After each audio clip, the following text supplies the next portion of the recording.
We are discussing about deadlock handling. Total of 4 ways are there to handle deadlocks. One is deadlock prevention.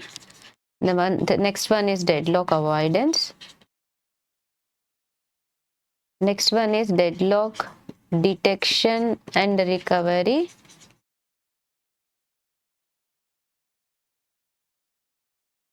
And finally, deadlock avoidance. In the previous sessions already we have seen what is deadlock prevention, deadlock avoidance. In this class, let us see about deadlock detection and recovery. And coming to this deadlock prevention, so let us have a short recap. Coming to this deadlock prevention, we need to violate any one of the 4 necessary conditions. So then we can prevent deadlocks from occurrence. And those 4 necessary conditions are mutual exclusion, hold and wait, no preemption, and circular wait. So if we violate any one of these 4 conditions, then automatically a deadlock can be prevented from the system. Coming to this deadlock avoidance, so whenever the prevention of deadlocks is not possible, so we go for the next deadlock handling technique, so which is nothing but deadlock avoidance. So coming to this deadlock avoidance, so how actually we'll be dealing with this deadlock avoidance is,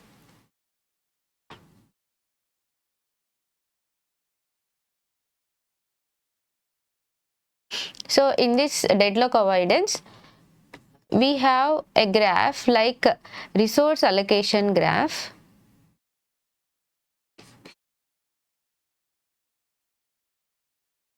We need to construct resource allocation graph for the entire system. So where actually a graph is nothing but, we know something like graph is nothing but it will be consisting of vertices and as well as edges. So coming to these vertices, so we have seen something like vertices will be consisting of what? Processes and resources. So processes are represented with circle and resources are represented with a box. So where actually resource can be multiple instances or it can be single instances. If we just have a single dot, the meaning of that is resource is having a single instance. So if we have more than one dot, the meaning of that is, so suppose that if we take this resource, let us suppose that the resource is CPU. If we have 2 dots in this box, what is the meaning of that is, now the CPU, there are 2 instances of CPU. That means there are 2 CPUs in the system.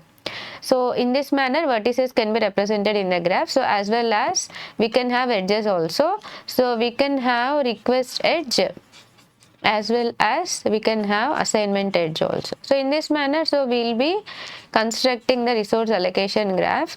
So after we construct this resource allocation graph, so generally, so for avoiding the deadlock, we have 2 cases, like if the resource is having single instance, then we go for this resource allocation graph, and moreover if the resources are having multiple instances, so then we will be going for this Banker's algorithm for avoiding the deadlock. So here in this case, if this resource allocation graph, so if it is having a cycle, so in general the resource allocation graph will be having the vertices and edges like this. In addition to these 2 types of edges, so we will be having one more edge. So that one more edge is nothing but, so we will be having this claim edge. Already we have seen about this, an additional edge, so which we will be constructing in the resource allocation graph whenever we need to avoid the deadlock.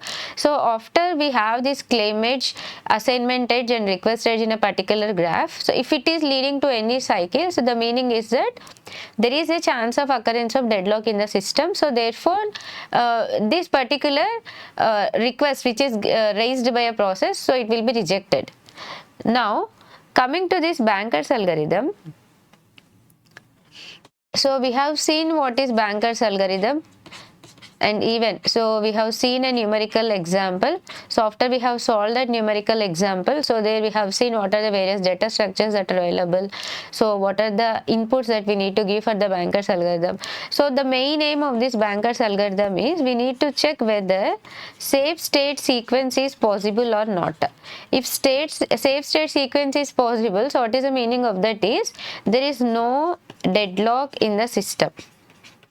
But if we are not in a position to generate this type of safe state sequence, the meaning is that there is a chance of occurrence of deadlock in the system.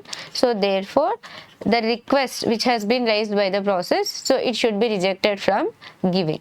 So in the previous class, we have seen up to this point. So now let us see the next type of deadlock handling technique. So it is nothing but deadlock detection and recovery.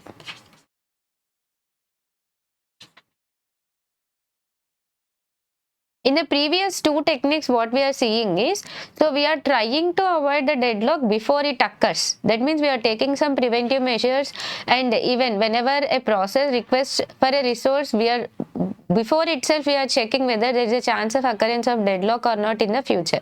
So based upon that, we are going to grant the request that has been requested by the particular process. But coming to this deadlock detection and recovery, so we are not in a position to prevent the deadlock from the occurrence. So therefore, what is the way that we are handling the deadlock is let it happen.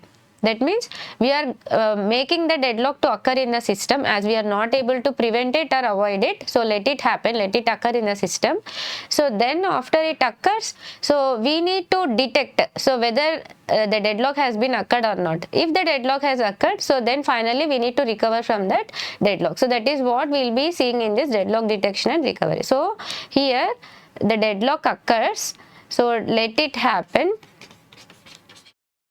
But we cannot know, so we don't know whether the deadlock has happened or not. So we need to check, we need to detect it. So we need to detect whether the deadlock has occurred or not. So after it is a positive result, that means after a deadlock has, so after we detect that the deadlock has occurred, so then we need to recover from that particular deadlock situation. So how actually we are going to detect whether a deadlock has occurred or not? So again, here we have two cases.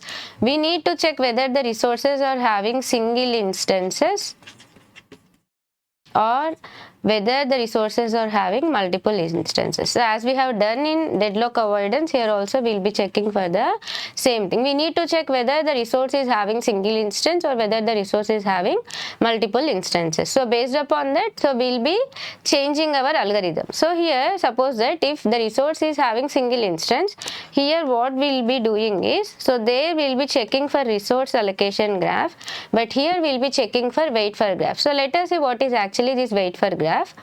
If the resource is having multiple instances, so again we will be going for this banker's algorithm. So here what we can tell is this wait for graph is just an alternative of this resource allocation graph. And even if you take this banker's algorithm also, not exactly the same banker's algorithm. So here we can say that a variant of banker's algorithm will be applied in order to detect whether the cycle has occurred or not in the system. So now let us see what is actually this wait for graph. So for seeing what actually a wait for graph is, let us take an example. So here let us see this resource allocation graph. So wait for graph can be constructed from the resource allocation graph itself. So already we know about this resource allocation graph. So let us construct the wait for graph from the same resource allocation graph itself.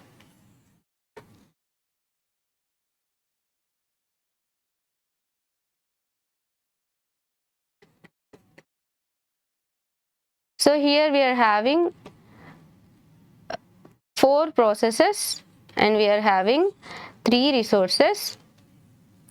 So we are having 4 processes. So the processes are P1, P2, P3 and P4. The resources are R1, R2 and R3. So this is the resource allocation graph. So here we know that, so P1 is requesting for R1, P1 is requesting for R1 and P2 is holding R1. So P1 is requesting for R1 and R1 is being held by P2.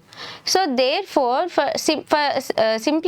simply what we can do is, so instead of showing every resource, so what actually we can do in this wait for graph is, we will be having only processes. So let us eliminate the resources. So in the wait for graph we don't have any resources, we simply have these processes. And how actually the wait for graph is constructed is, so here as we have just now seen, P1 is requesting for R1 and R1 is being held by P2. So simply how we can draw this is P1 from P1 to P2 we will be having an edge. So similarly, so P2 is requesting for R3 and R3 is being held by P3. So we can draw like this. And similarly, so P1 is requesting for R2 and R2 is being held by P4. So therefore we have an edge from P1 to P4. And finally, so here if you see this, so P4 is requesting for R3 and R3 is being held by P3. So therefore we have a graph like this. So this is a wait for graph, so where actually we don't have any resources and we just have only processes. So for simplicity, so we are going to convert this resource allocation graph like this, where actually we are not having any resources, we are just having only processes. So here we need to check whether there is a cycle or not in the system. So here if we see this, so from P1 to P2, P2 to P3, so here there is not a cycle. So if we have something like P1 to P2, P2 to P3 and P3 to P4 and finally from P4 to P1, we can say that there is a cycle, but here we don't have any cycle. So if there is no cycle, what is the meaning of that is there is no deadlock in the system. So if there is no deadlock in the system, so then no, we don't need to bother about it. If we have a cycle, so then only we need to bother about this. So here, when actually this type of deadlock detection algorithm should be invoked. So the next question is, so well and good we are constructing this wait for graph in the system, but how frequently we need to check for a cycle in the system. So here, so suppose that very frequently, whenever a process requests for any resource, before we allocate resource to that process, suppose that we check for the cycle.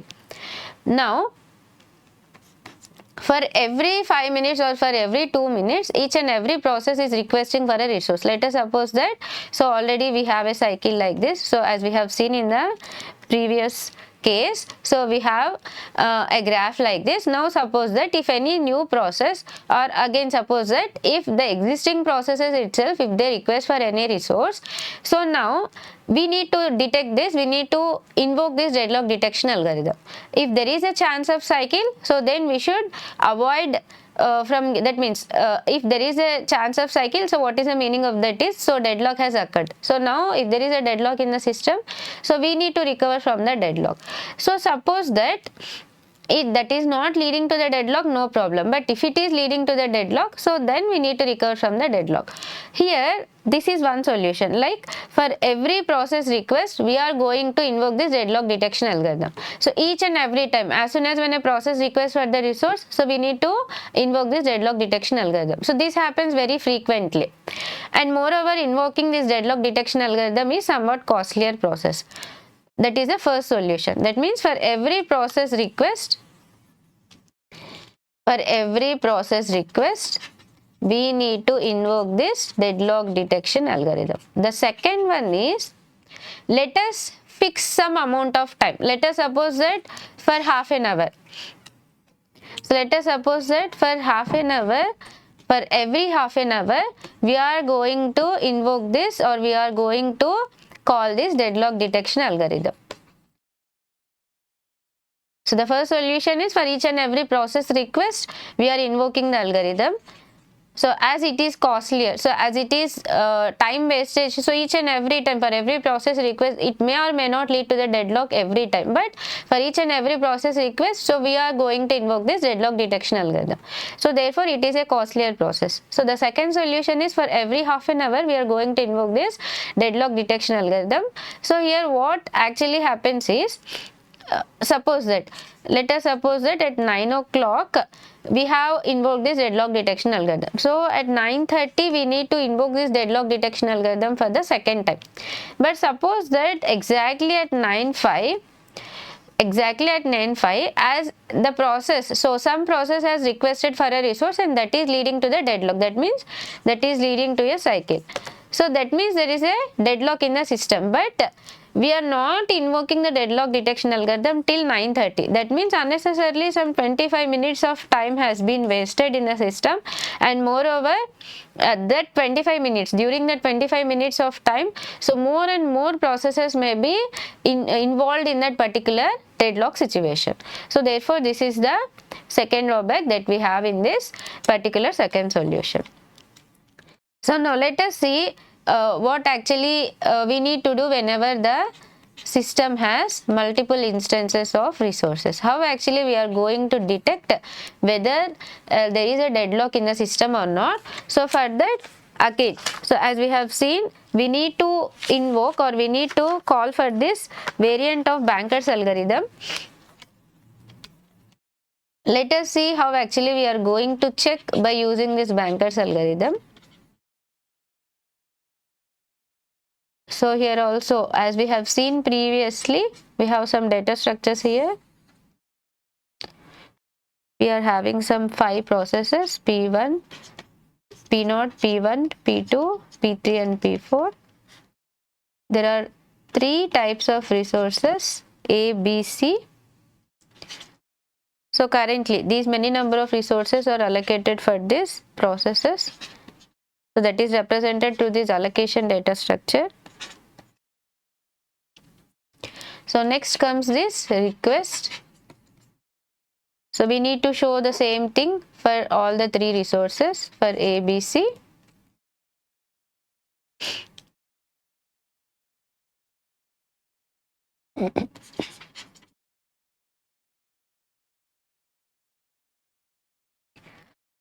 So A, B, C. So this is a request matrix for P0.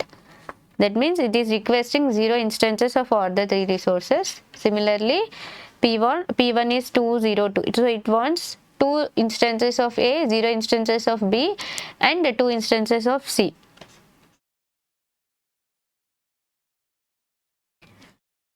And finally, so we have another data structure, so it is nothing but available. So currently we have these many number of available resources in the system. So first of all, we need to check what are the total number of resources that are available in the system. So for that, already we have seen, so we need to calculate this. 7 instances of A has been allocated for all the processes currently, 2 instances of B, 6 instances of C. So in order to know the total number of resources in the system, what we need to do is we need to add this currently allocated resources to the currently available resources. We'll be getting what is, we'll be getting the total number of resources are 7, 2, 6. That means 7 instances of A, 2 instances of B and 6 instances of C are available in the system. So now if this is the scenario, we need to check whether there is a cycle or not in the system. So if this is a snapshot at a particular instance of time, if this is a snapshot, we need to check whether deadlock is there or not. We need to detect for it. So in order to detect, so as we know that, so this Banker's algorithm is used whenever we have multiple instances for the resources, and by using this we need to check whether there is a cycle. That means we need to check for, again here also we need to check for safe state sequence. If there is a safe state sequence, so then definitely there is no cycle. That means there is no deadlock in the system. If you are not in a position to get this safe state sequence, so then ultimately the meaning is that, so there is a cycle, so there is a chance of deadlock in the, there is a deadlock in the system. So let us see how actually we are going to check whether a safe state sequence is possible or not. So again, let us start with this process P0. So with this available number of resources, we need to check whether the request of this P0 can be satisfied or not. Yes, it can be satisfied. So therefore, so after it completes its execution, P0 should release its resources. So whatever the resources that have been allocated for this P0, we need to add for this currently available resources. We are getting something like 0, 1, 0. Next, with these currently available resources, we need to check which process request can be satisfied. We cannot satisfy this. Why? Because so P0 requests 2 instances of A, but here we are having 0 instances. So therefore, as the first A request cannot be satisfied, let us go for the other process. If we see this process P2, yes, definitely it can be satisfied. Why? Because it requires 0 instances, but here we have 0, 1, 0. So therefore, so as soon as P2 completes its execution, so we need to add its allocated resources to the available resources. So therefore, we are starting this safe state sequence with process P0. So now, as P1 cannot be added, so we have taken process P2. So we need to add the currently allocated resources of P2 to this. So therefore 3, 1, 3. So these are the currently available resources in the system. So now the next process in the safe state sequence is process P2. So now again we need to check which process request can be satisfied. So here either we can go with this process P1, process P3 or process P4. Anyone is fine. Okay. So now here let us take process P1. So therefore 5, 0, 3. Sorry, 5, 1, 3. So these are the currently available resources. So now let us see whether we can satisfy the request of process P3. Yes, definitely we can satisfy. So therefore we need to release. So once the execution is completed, so we need to release the resources that have been allocated for this process P3. So therefore 7, 2, 4. Now finally the last process is P4. So we need to check whether with these currently available resources whether this can be satisfied. Yes, definitely it can be satisfied. So after its execution, let us add the currently allocated resources of P4 to the available resources.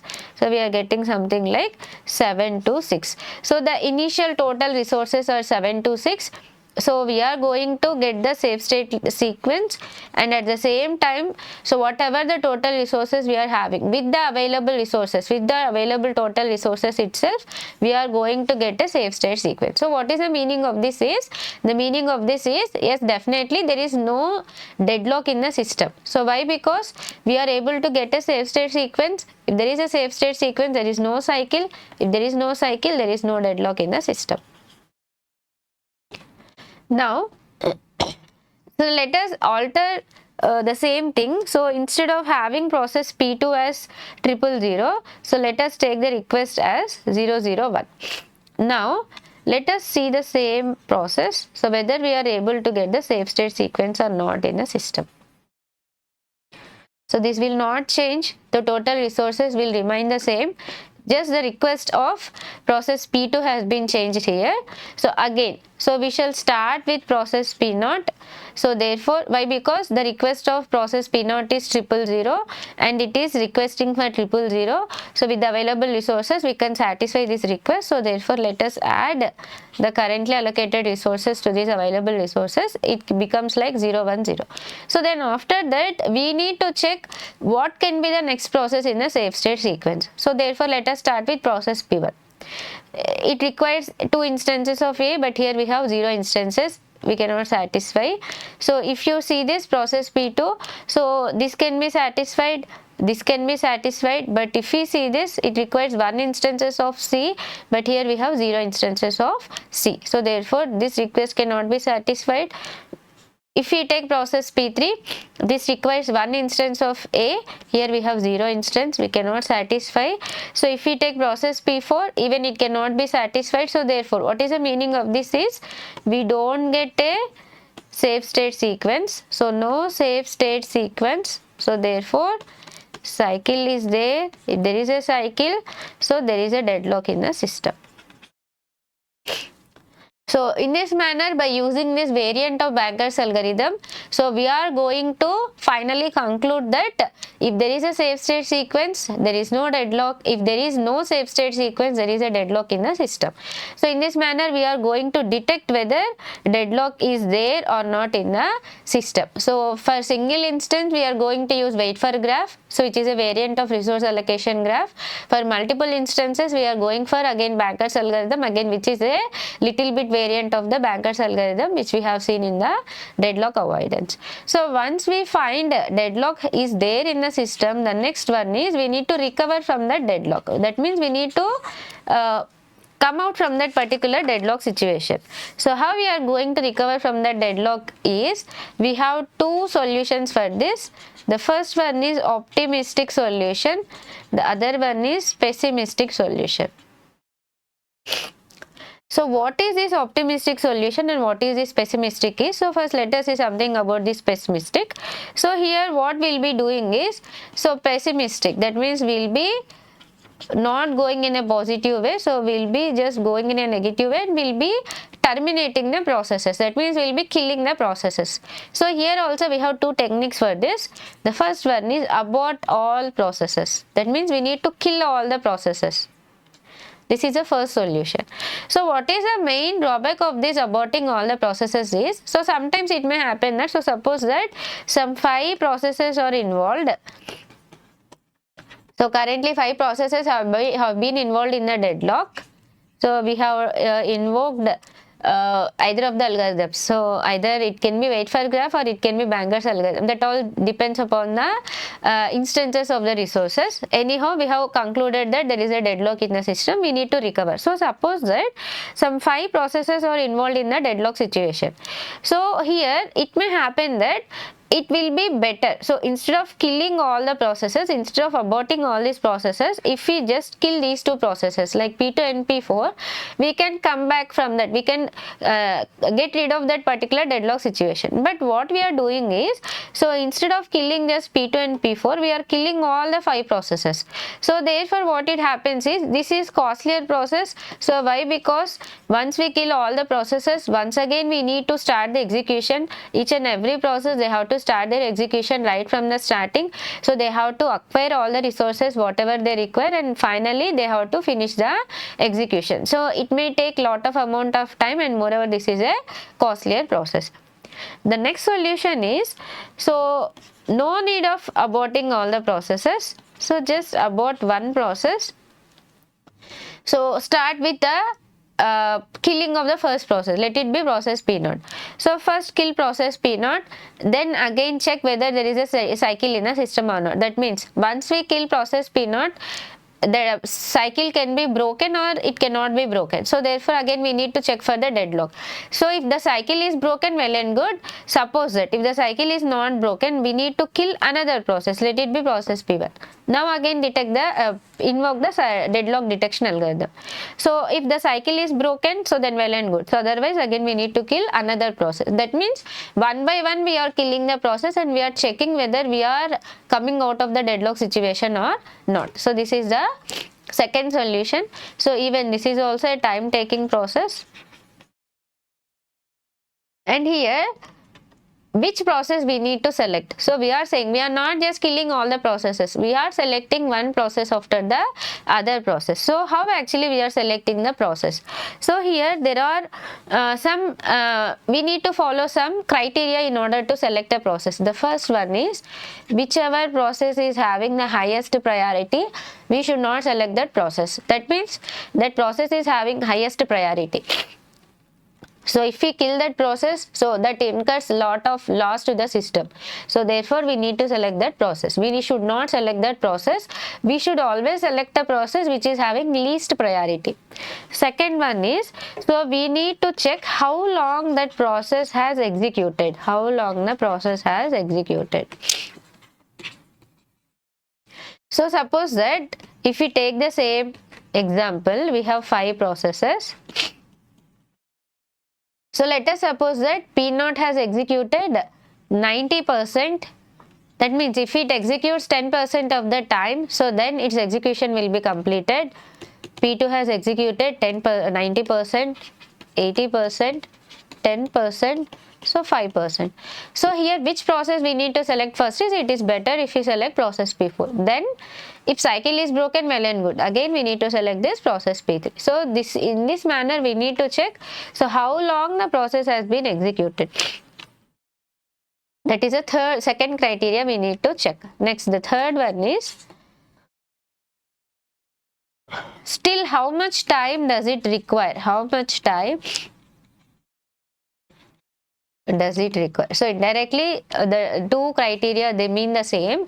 So suppose that if process P2 still it requires 90% of CPU utilization, and there is another process which is something like process P2 which is requiring only 10% of CPU utilization, always it is better not to select process P2, it is better to select the other process. So that is the third criteria.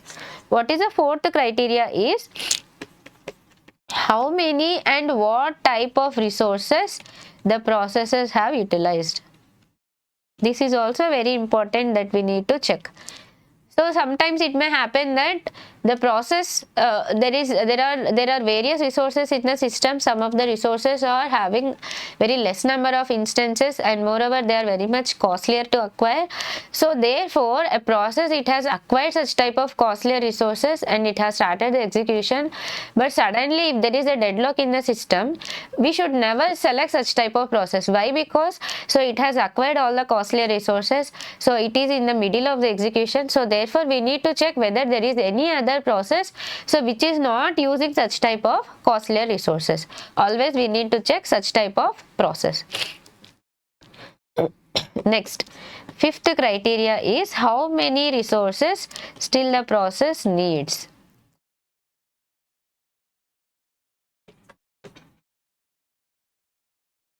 So again, so if there is process P0, P1 and P2, so it requires still some 5 resources, whatever the resources may be.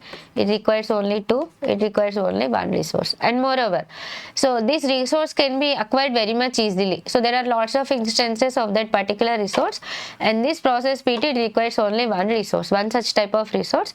So therefore definitely it is better to select process P2 for terminating the process. So in this manner we need to consider various criteria in order to select a process to terminate, to kill it, to abort it. So in this manner, in the pessimistic solution, what we are doing is we are checking so whether we need to kill. That means we have 2 solutions, either killing all the processes or killing only one process. So killing process one by one and checking whether the deadlock situation has been the cycle has been broken or not. If that is not broken, so again we need to select another process. So in this manner, in order to select a process, so we are considering some criteria. So these are the various criteria we need to consider while killing the process. So now let us see about this optimistic solution. So we have seen about this pessimistic solution. There also we have two cases, like aborting all the processes and aborting the process one by one. The next one is the optimistic solution. What is this optimistic solution is?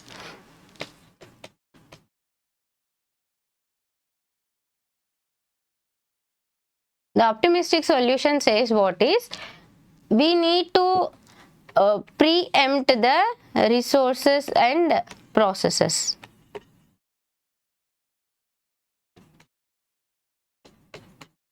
So what is the meaning of this is, so suppose that if process P0, if it wants any resource, and if that resource, if it is being held by process P1, so suppose that whenever, if process P0 requests for this resource, if that is leading to the deadlock in the system, and once we detect it, so this solution says what is, instead of killing the processes, it's better to voluntarily, that means forcibly we need to take resource from that particular process, such that once we take the resources from this process P1, and once we give that resources to this process P0, so we can come back. So that means we can overcome from the deadlock situation. But here again the question is, from which processes always we cannot take, we can take the resource. So from which process we can take the resource, and from which process we cannot take the resource. So here we have some steps: selecting a victim. That means from which process that resources can be taken, that is selecting a victim. The next one is rollback. The next one is starvation. We need to consider some cases here. First one is selecting a victim. So which process again we need to select in order to take a resource from it. So here whatever the criteria we have seen earlier, so always we should take care such that, so if we take any resource from the process, it should not incur much overhead to the system. So that should not lead much loss to the system. We should consider a process in such a manner. So sometimes it may happen that process, so it has spent a lot of time in the execution, so therefore never we should not select such a process. Sometimes it may happen that the process, it has acquired very costlier resources, so we should not select such process. So whatever the criteria we have seen earlier, so we should consider all those criteria, and we should carefully select a process in order to preempt the resources from it. The next one is rollback. So here once we roll back, so what is meant by this rollback situation is, sometimes it may happen that so instead of roll backing, that means instead of roll backing in the sense, so we need to stop the execution and we need to restart the execution right from the starting. So that is nothing but rollback. So this rollback is of two types. One is total rollback, the other one is partial rollback. So it is not required to perform total rollback all the times. So why? Because sometimes it may happen that, so there may be a save state sequence in the middle. After this save state sequence only, so the deadlock is occurred in the system. That means the cycle is occurred in the system. So therefore there is no need to roll back to this starting position. So before this save state sequence, whatever the state we are having in the system, that is all fine. So that is in the safe state. So therefore there is no need to roll back from this position to the starting position. It is just required, it is just enough if we roll back the system from this position to this point. So this is nothing but partial rollback. So therefore always we should check whether partial rollback is needed. Sometimes it may happen that partial rollback may not, that means we cannot break the cycle, or there is no safe state sequence in the system. So in that case definitely total rollback is required, but in some cases, so no need of this total rollback. So just if we perform this rollback partially also, so then we can overcome from this safe state sequence and we can continue the execution. This is the second thing we need to consider. And what is the third thing that we need to consider here is starvation. What is this starvation is, sometimes it may happen that we may be selecting the same process as a victim. So suppose that there is a cycle in the system, so we have selected process P1, we have aborted, or we have taken the resources from that process P1 and we have completed the execution of other process. After some time again this process P1, it has restarted, it is doing its execution, again there is a cycle in the system, again we are killing this process P1. The same thing will be repeated for this process P1 for 5 to 6 times. Always we are selecting this process P1. So this leads to what is? This leads to starvation. What is this starvation is, this process P1, it is waiting for a lot of time to complete its execution. It is becoming a victim for more number of times. That means it is getting starved. So that means it is getting waited in order to complete its execution. So we should not get this starvation. How we are going to avoid this starvation is, so here we can add, so we can consider the cost factor for each and every process. So one constraint or one thing that we are considering whenever we roll back or whenever we take resources from the process is, even we need to consider the cost factor also. What is this cost factor is, so we need to check how many times it has been selected as a victim. For suppose that if we fix the maximum rollbacks for any process is 3. So suppose that P1 has exceeded this 3 number of rollbacks. That means 3 times we have selected it as a victim. So it has started its execution right from the starting. So now this time we should not select once again this process P1 for taking away the resources. So we should go for some other process. Again when we select other process, again we need to consider various criteria. So what type of resources it has utilized, for how long it has been executed, still how much amount of time it requires to complete its execution, and how many times we have selected it as a victim. So based upon all these constraints we need to select some other process but not this process P1. Why? Because so it has reached its maximum extent. That means we have already killed that process P1 for 3 times. So therefore better we go for some other process. So this is nothing but we need to take care of this starvation situation also. So this is all about this deadlock detection and recovery. The last one is deadlock ignorance. What is deadlock ignorance is, so we need to ignore the deadlocks. So neither we need to call this deadlock detection algorithm, neither we need to come back from the deadlock situation. So whatever it happens. Okay. So this is nothing but deadlock ignorance. And the example for this is ostrich algorithm. In general, this deadlock ignorance, so this is implemented in Unix operating system. So let it happen. So whatever the consequences we face, so let us face those consequences, we don't take any action. So that means we are ignoring the deadlock. So this is nothing but deadlock ignorance, and generally this deadlock ignorance is followed in Unix operating system. So in this manner, so we have seen what is a deadlock. We have seen an example for situation where actually we are saying that deadlock has occurred in the system. We have seen what are the necessary conditions for the deadlock. Then finally we have seen what are the deadlock handling techniques, out of which the first solution is deadlock prevention, deadlock avoidance, deadlock detection and recovery, and the last one is deadlock ignorance.